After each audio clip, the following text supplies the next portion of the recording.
ও টাকা তুমি জ্বালায়া গেলা সংসারে আগুন নিভায়া গেলা না। আগে কিন্তু মাপ চেনেছি ভাইজান।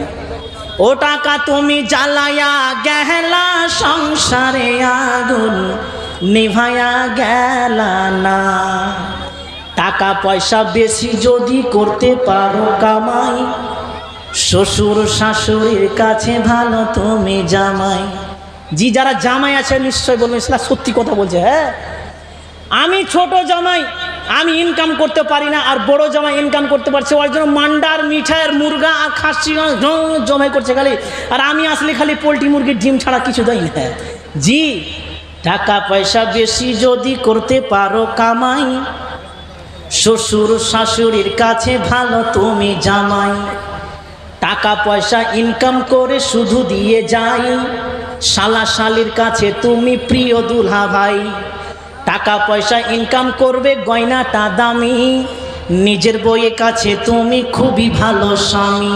ও টাকা তুমি জ্বালায়া গেলা সংসারে আগুন নিভায়া গেলা না। ও টাকা তুমি জ্বালায়া গেলা সংসারে আগুন নিভায়া গেলা না। টাকা পয়সা ইনকাম করে কিনে দিবে জামা, ভাগনা ভাগ্নের কাছে তুমি খুবই ভালো মামা। টাকা পয়সা ইনকাম করে শুধু দিবে ঢেলে, পিতা মাতার কাছে তুমি খুবই ভালো ছেলে। টাকা পয়সা ইনকাম করো নাইখো কোনো চাপ, ছেলে মেয়ের কাছে তুমি খুবই ভালো বাপ। ও টাকা তুমি জ্বালায়া গেলা সংসারে আগুন নিভায়া গেল না। ও টাকা তুমি জ্বালায়া গেলা সংসারে আগুন নিভায়া গেল না। জি আলিমন আমাকে আমি আগে কিন্তু মাপ চেয়ে নিচ্ছি শুধু জানার জন্য যে টাকা কত বড় জিনিস। হ্যাঁ, টাকাই মানুষকে কাটে, টাকাই বন্ধু ভুলে যায়, টাকাই সংসার ছাড়া হয়, টাকাই স্ত্রীর সঙ্গে তালাক হয়, টাকাই ছেলে মেয়ের সঙ্গে তালাক হয়ে যায়, বিচ্ছিরি হয়ে যায়, টাকাই সব কিছুই, টাকাই সব কিছু। জি শুনতে শুধু খারাপ লাগছে। আমি একখান জায়গাতে এই টাকার কথা জ্বালাইয়া গেলে এই গানটা বলেছিলাম।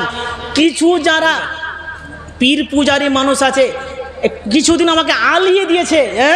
আপনি বলবেন না ভালো, আর আমরা যখন আমাদের পীরের জন্য যখন আমরা করি তখন আপনারা খুবই করেন, খুবই কদিন থেকে আমাকে আলিয়ে দিল। আমি একজন বক্তাকে জিজ্ঞাসা করলাম, একজন আলেমকে, ভাইজান এই ব্যাপার করছে, করতে দেন, ওরা আমরাকেও করে আপনাকেও করবে। জি পীর যারা মানে, কবর যারা মানে, আল্লাহ